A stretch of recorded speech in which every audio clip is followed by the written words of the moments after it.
Assalamualaikum warahmatullahi wabarakatuh dan salam sejahtera bagi kita semua. Saudara dan saudari sekalian, hari ini kita masih di pertemuan ketiga bagian kedua, yaitu akan membahas di mata kuliah kewirausahaan, yaitu mengenai sumber pendanaan dan merintis usaha baru. Baik saudara dan saudari sekalian, selamat belajar. Baik saudara dan saudari, sumber pendanaan untuk bisnis kita yang pertama ya kita bisa dari individual deposit or saving, ya maksudnya tabungan kita atau uang kita pribadi. Ini merupakan cara yang paling aman ya karena tidak berisiko ya, walaupun resikonya ada kerugian, tapi ini tidak melibatkan orang lain ya. Kalau bisa memang dari sekarang kita menabung untuk apa? Untuk bisa membuat bisnis nanti. Lalu yang kedua dari supplier. Nah supplier ini ya kan kita dalam berbisnis mungkin membutuhkan bahan baku ya. Nah bahan baku ini sepertinya dari supplier itu nggak harus cash ya, kita bisa tempo misalkan pembayaran per 3 bulan atau berdasarkan perjanjian di awal seperti itu ya. Dan pasti supplier juga nggak harus kita membayar keseluruhan ya, mungkin hanya setengahnya dulu. Kadang-kala memang ada perjanjian sebelumnya itu diperbolehkan. Lalu sumber pendanaan usaha kita yang lain itu bisa mendapatkan dari loan atau pinjaman ya. Pinjaman ini kita bisa meminjam ke keluarga kita ya, mungkin ke tetangga-tetangga yang dekat dengan kita. Lalu bisa ke pegadaian dengan menggadaikan barang-barang berharga ya di lembaga tersebut. Lalu ada pinjaman bank yang dimana ya pastinya ada bunganya gitu ya. Lalu ada venture capital yang dimana ini pinjaman yang berasal dari lembaga-lembaga modal ventura ya, seperti misalnya dari PNM ya, atau mungkin koperasi-koperasi seperti itu. Lalu ada leasing. Nah leasing ini juga bisa memberikan kita pinjaman ya, misalnya kita membutuhkan peralatan mesin-mesin atau apa gitu ya, kendaraan. Nah, leasing bisa memberikan kita pinjaman untuk mendapatkan barang-barang tersebut gitu ya. Lalu juga yang keempat adalah customer. Nah customer kita ini bisa memberi pinjaman dalam arti bagaimana ya, dalam arti misalnya sistem PO gitu ya, di mana customer diberikan pengertian bahwa barang ini bisa bisa diolah gitu ya, atau diproses ya kurang lebih 3 hari, namun harus dibayar setengahnya dulu atau bahkan bisa seluruhnya. Nah, saudara dan saudari sekalian, ya tadi kalau bisa kita memang kalau untuk dana itu ya modal ya kalau bisa pakai uang sendiri ya. Tapi kalau misalkan memang kita tidak ada jalan lain sehingga harus meminjam ke orang lain atau ke lembaga, nah ini ada beberapa tips dan trik mencari pinjaman ya. Nah yang pertama supaya aman ya, yang pertama pahami benar karakteristik bisnis kita ya. Jadi kita harus tahu karakteristiknya seperti apa. Lalu hitung secara benar kebutuhan keuangan kita. Nah, nanti kita akan belajar untuk perencanaan keuangan ya. Nah, di situ. Lalu yang ketiga, ukur kekuatan pembayaran kita. Jadi jangan sampai kita nggak bisa menyicil ya, karena terlalu besar cicilannya dibandingkan dengan income yang kita dapat seperti itu ya. Lalu yang keempat, perkirakan besarnya bunga yang harus dibayarkan dan periode pinjaman ya. Jadi kita juga harus bisa menghitung ya saudara-saudari, bunganya berapa ya, periodenya berapa lama. Jangan sampai nanti justru bunganya makin membengkak ya, malah tambah pokoknya gitu ya, nanti makin besar hutang kita. Oke, yang kelima, jika perlu minta penjelasan lebih detail dan lakukan simulasi terutama ke petugas bank gitu ya, atau lembaga keuangan yang lain. Dan yang terakhir, siapkan dokumen-dokumen yang diperlukan ya. Jadi apa yang diminta oleh bank atau lembaga-lembaga yang lain itu dipenuhi semuanya. Karena memang itu dibutuhkan untuk apa? Untuk menilai kelayakan kita untuk mendapatkan pembiayaan atau kredit. Atau setelah kita mengetahui bagaimana cara kita bisa mendapatkan modal atau pendanaan, nah sekarang kita akan belajar mengenai bagaimana cara kita memasuki usaha baru. Ya, jadi saudara, usaha baru itu bukan berarti kita mau mulai dari nol juga gitu ya. Nah itu sebenarnya ada beberapa. Yang pertama ya kita bisa merintis usaha baru, maksudnya ini dari nol ya yang barusan. Tapi ternyata memasuki usaha baru juga kita bisa membeli perusahaan orang lain. Ya ini banyak kejadian yang dimana mengakuisisi namanya ya. Ya contohnya saja misalnya IBM. IBM itu diakuisisi oleh Lenovo gitu ya. Lalu juga ada Ericsson. Ericsson diakuisisi oleh Sony, makanya namanya jadi Sony Ericsson gitu ya. Lalu yang ketiga, kita bisa kerjasama manajemen atau dengan cara membeli franchise ya. Jadi ada beberapa perusahaan yang dimana mereka membuka franchise. Nah, kita nggak perlu repot-repot untuk memulai usaha baru, tapi kita sudah bisa beli manajemennya, ya, yaitu menggunakan franchising. Baik, saudara, sekarang kita akan membahas lebih detail mengenai cara memasuki usaha baru.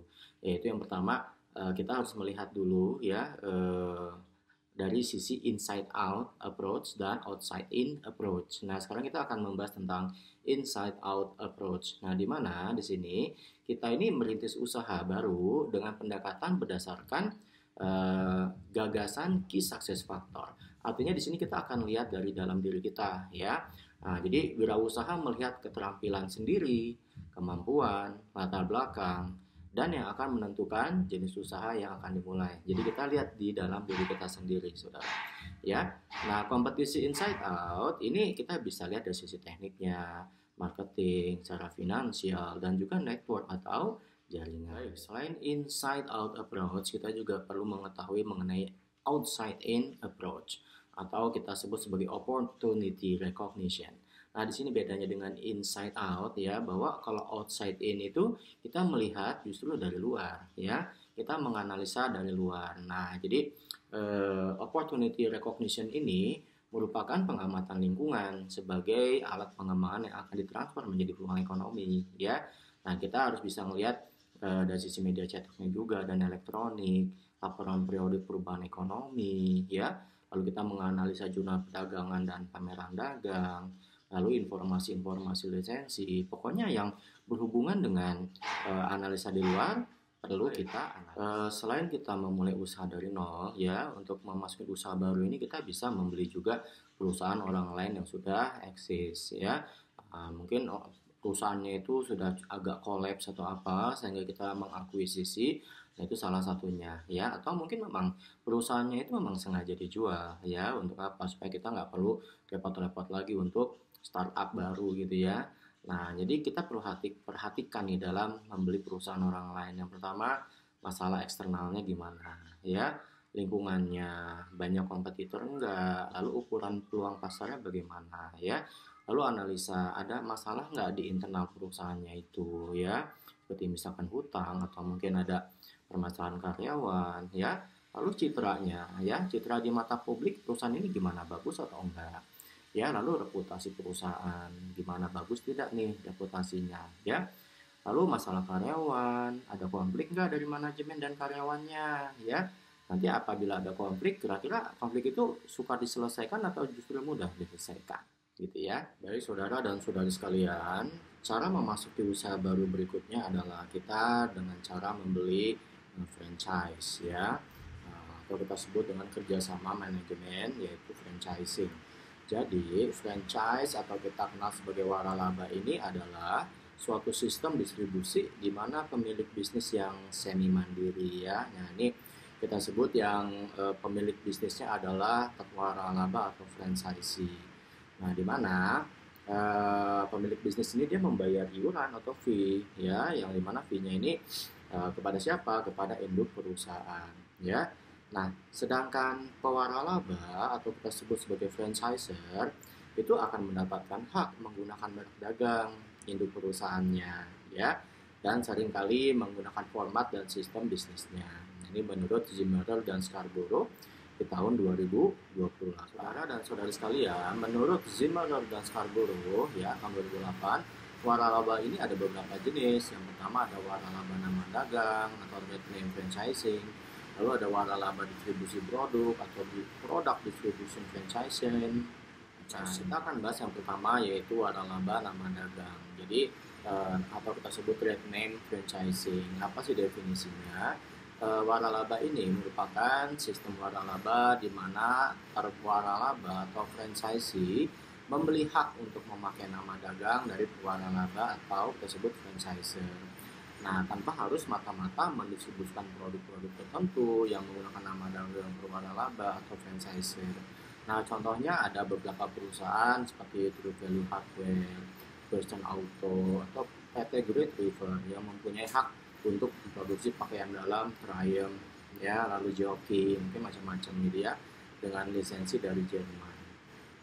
Lalu waralaba berikutnya adalah waralaba distribusi produk atau product distribution franchising, yang dimana sistem waralaba ini ke waralaba memberikan hak kepada waralaba untuk menjual produk tertentu dengan nama merek dan merek dagang ke waralaba pastinya ya, melalui jaringan yang selektif dan terbatas. Nah, contohnya mobil ada Chevrolet, Toyota gitu ya.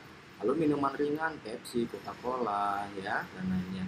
Dan alat rumah tangga, kosmetik dan lain-lain sebagainya. Lalu yang terakhir ada waralaba murni, di mana kita sebut sebagai pure franchising atau kita sebut juga sebagai waralaba komprehensif ya. Nah, atau juga bisa waralaba format bisnis. Nah, di sini sistem waralabanya ini pewaralaba menjual kepada perwaralaba suatu sistem dan format bisnis yang lengkap ya. Contohnya kita membeli franchise KFC, Pizza Hut ya. Lalu sekarang banyak ya yang dijual franchise-nya ya yang sudah lengkap dengan manajemennya ya. Lalu juga agen penyewaan, hotel dan lain sebagainya. Oke, baik saudara. Selanjutnya, apa sih keuntungan membeli waralaba itu? Yang pertama, ada dukungan dan pelatihan manajemen yang dari pemilik bisnis utamanya ya. Lalu ada daya tarik merek, lalu ada standarisasi kualitas barang dan jasa, ada program periklanan nasional, bantuan keuangan, produk dan format bisnis yang sudah terbukti, lalu ada pemusatan daya beli, pemilihan tempat dan proteksi teritorial ya. Lalu yang terakhir peluang sukses lebih besar. Namun saudara, di balik keuntungan ternyata ada kerugian juga dalam membeli waralaba, yaitu yang pertama iuran waralaba ya atau royalti yang terus menerus ya, lalu sepenuhnya mengikuti operasi standar. Ada batasan dalam pembelian, lalu ada limit produk yang terbatas, syarat kontrak ya dan pembaurannya. Lalu ada program pelatihan yang tidak memuaskan kadang-kala gitu ya. Lalu ada juga kita menemukan nanti ada kejenuhan dari pasar. Lalu ada yang nanti kurangnya kebebasan. Lalu saudara ada 10 mitos ya sebenarnya ya mungkin kita seringlah mendengar gitu ya mitos-mitos yang disebar di masyarakat ya, salah satunya adalah waralaba merupakan cara yang paling aman untuk membeli bisnis ya. Padahal sebenarnya nggak juga ya, ada juga waralaba yang gagal ya. Lalu waralaba itu katanya murah ya mungkin ada yang murah tapi ada juga yang mahal, jadi membutuhkan nggak sedikit uang ya, bisa jadi mahal juga ya.